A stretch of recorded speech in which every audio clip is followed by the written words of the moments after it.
continue donc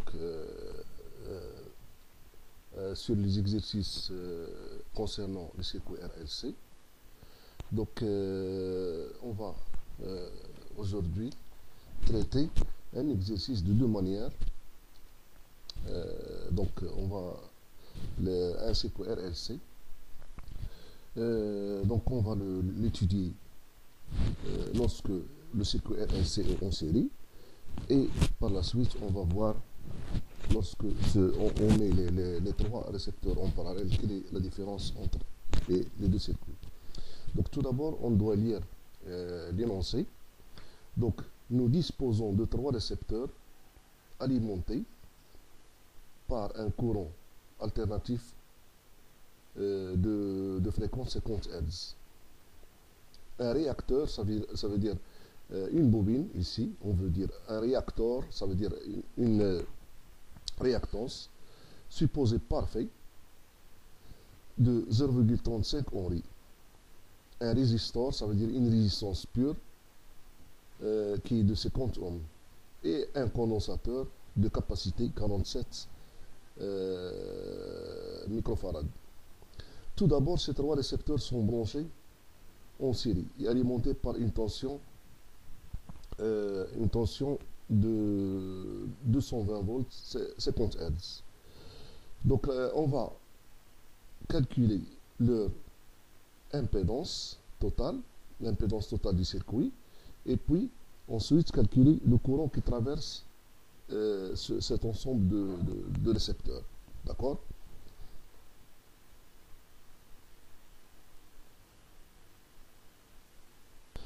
Bon, pour l'impédance totale, on va la déduire de quoi?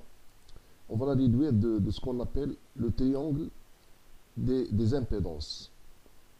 Comment on réalise ce triangle des impédances?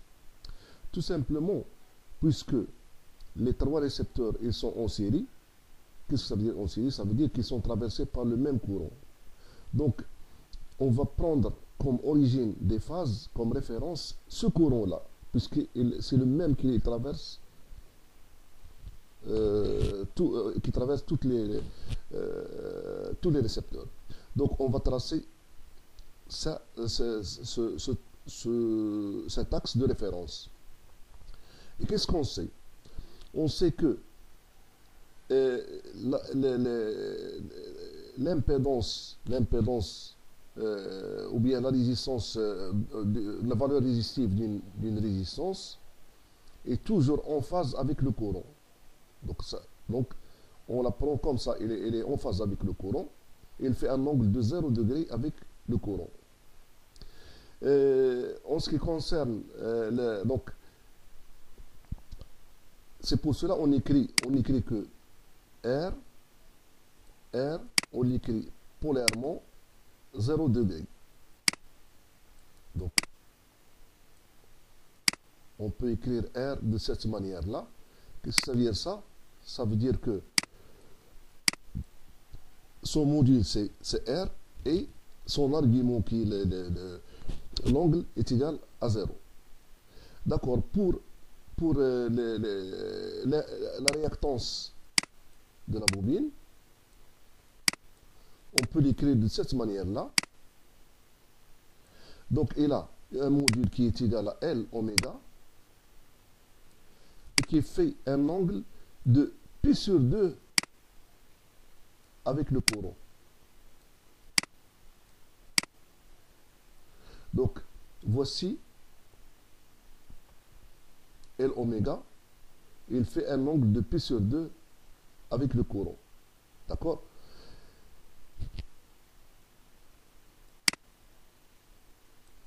Pour la réactance du condensateur, XC, on sait qu'on l'écrit de cette manière-là. 1 sur C oméga comme module et moins 90 degrés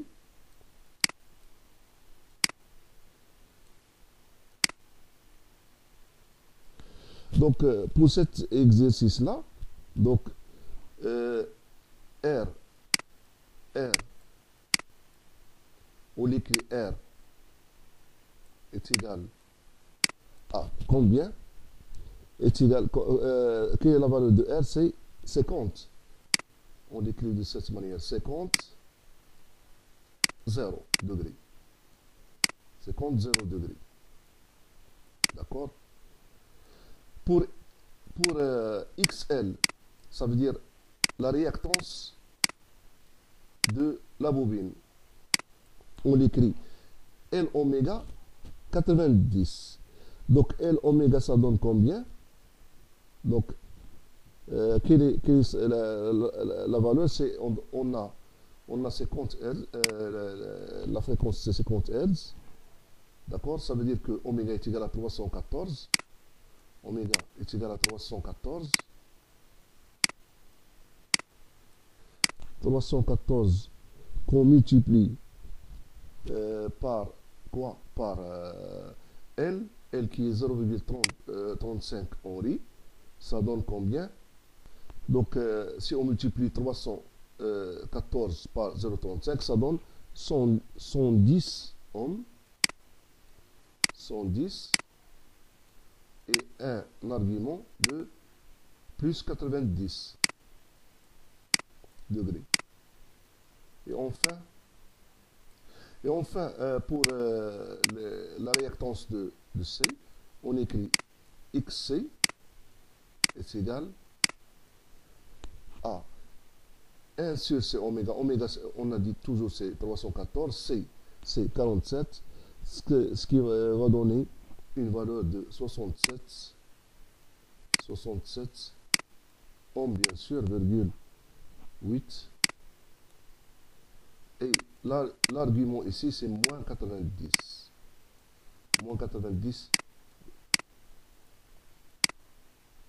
Donc, on prend une échelle et on donne la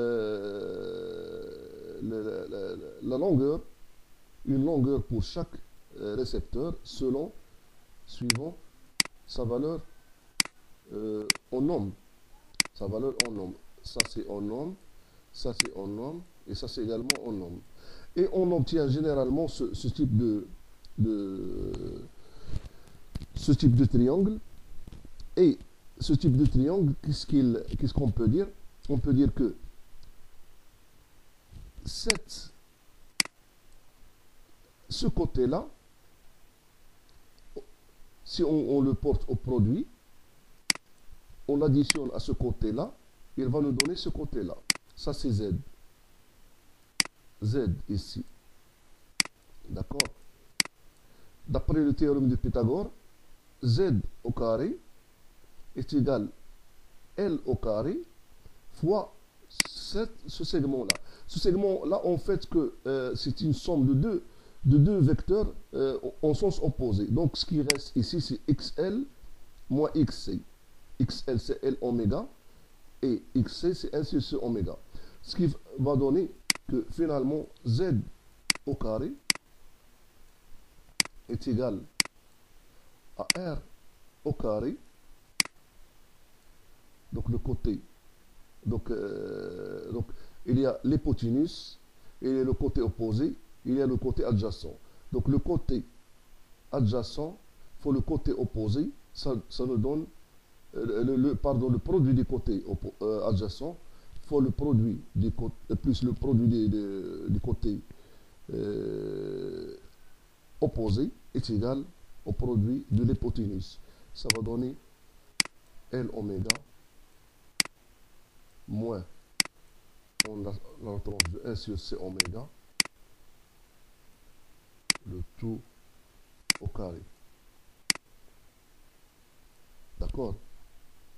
C'est de cette donc le résultat il est obtenu à partir de cette démonstration là. D'accord?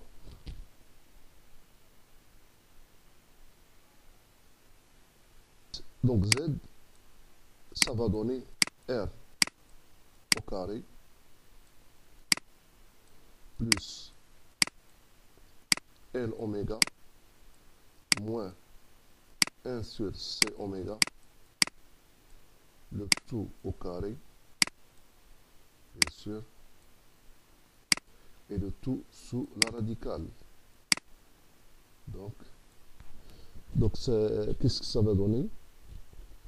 Cette impédance-là, l'impédance totale. Donc on a calculé R, on a calculé L oméga, on a calculé 1 sur C oméga. Ça va nous donner une impédance totale de 65,4 ohms. D'accord. Donc, pour la question suivante, c'est quel est le courant qui traverse cette branche RLC. Donc, tout simplement, le courant I efficace, c'est la tension efficace qui est de 220 volts sur l'impédance totale. Sur l'impédance totale, qu'est-ce que ça va donner? Ça va donner un courant qui est égal à 3,36 ampères. Et comme ça, on a répondu à la question quelle est l'impédance et quel est le courant total qui traverse le circuit. D'accord? Bon, on peut également chercher ou bien la forme, bien l'expression de Z en utilisant le théorème de Bouchereau. On peut faire ça. Donc, qu'est-ce qu'on va dire? Bouchereau, qu'est-ce qu'il dit? Il dit que dans un circuit électrique à courant alternatif, les puissances actives s'ajoutent, les puissances réactives s'ajoutent. D'accord? Ici, on a R, il va consommer une puissance active et pas de puissance réactive. L, il va consommer une puissance réactive et pas de puissance active. C, au contraire, il va produire une puissance réactive et il ne va pas consommer de puissance active. Donc, dans ce cas, P, c'est quoi? La puissance de ce circuit. Donc, la puissance active. Puissance active. Puissance active.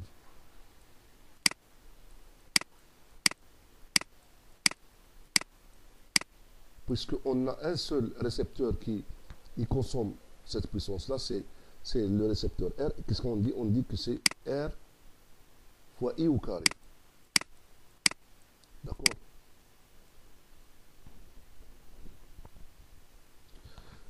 Puissance réactive. Ou des puissances réactives. Du circuit, bien sûr.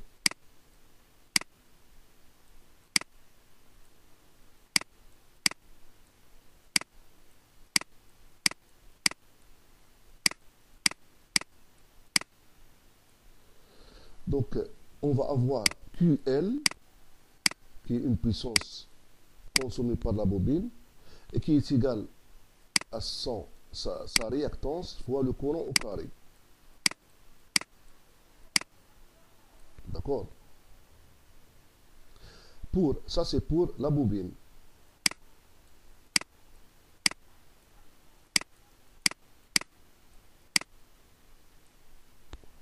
Donc, pour le condensateur, on va avoir une puissance réactive qui est égale à moins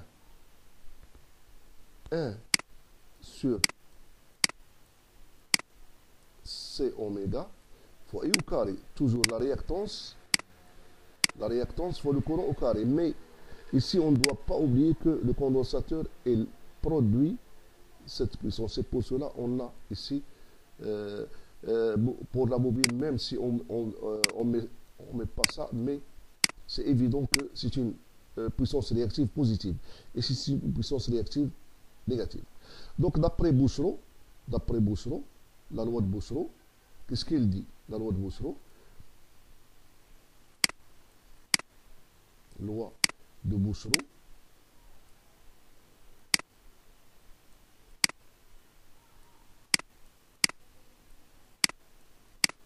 Qu'est-ce qu'il dit cette loi? Il dit que dans un circuit électrique, donc la puissance active totale est égale à sigma des puissances actives partielles.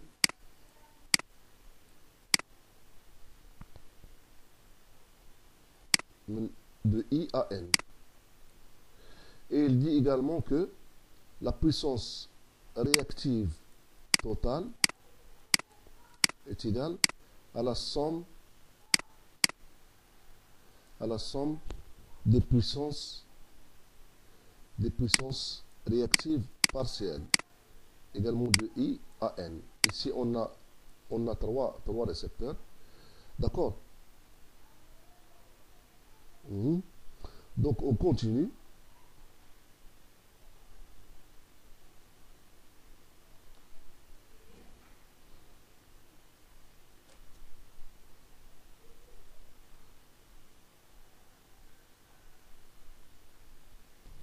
Donc, dans notre cas, on va avoir, d'après Bouchereau, une puissance apparente totale qui est égale à quoi?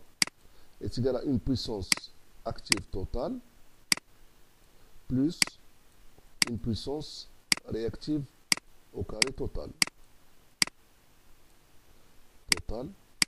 Total.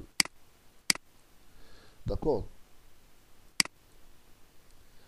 Donc, S total au carré est égal à P total au carré. Qu'est-ce que ça veut dire ça? C'est seulement de la résistance. Donc, on va écrire quoi? On va écrire R I au carré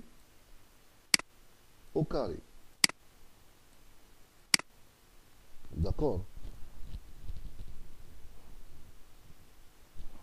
Plus les puissances réactives, on a deux puissances. On va les ajouter.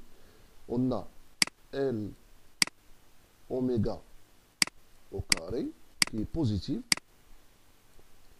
moins 1 sur C oméga au carré,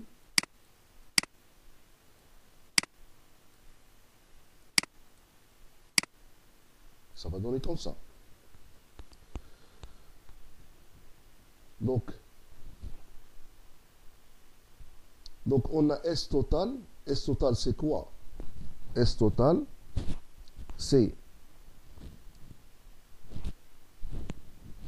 quoi? C'est I total au carré fois Z au carré.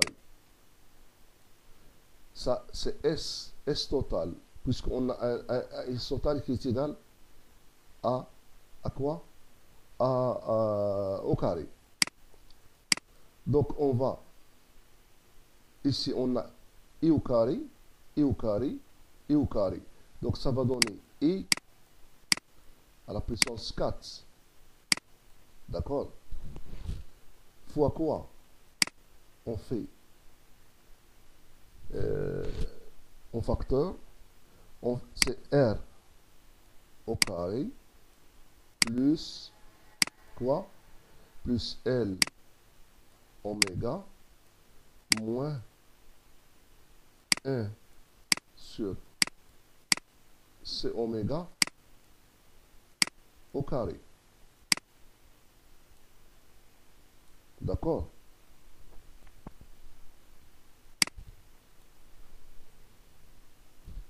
Puisque il y a ici I au carré, ça va donner I4. D'accord? I au carré au carré, ça va, je vais l'écrire ici, ça va donner I4 fois quoi? Fois Z au carré est égal à quoi? Est égal à I4 fois quoi? Fois R au carré plus L oméga moins 1 sur C oméga au carré. On ferme la parenthèse. Donc ici, qu'est-ce qu'on va faire? On va tout simplement simplifier par I4. Ça va donner Z au carré est égal à R au carré plus L oméga moins 1 sur C oméga au carré. Qu'est-ce qu'on remarque? On remarque que Z, vraiment, Z, C est égal à R au carré plus L oméga moins 1 sur C oméga au carré. Donc avec une... Donc vous voyez qu'avec la méthode de Bouchot également on a pu déterminer l'impédance Z d'un circuit RLC série.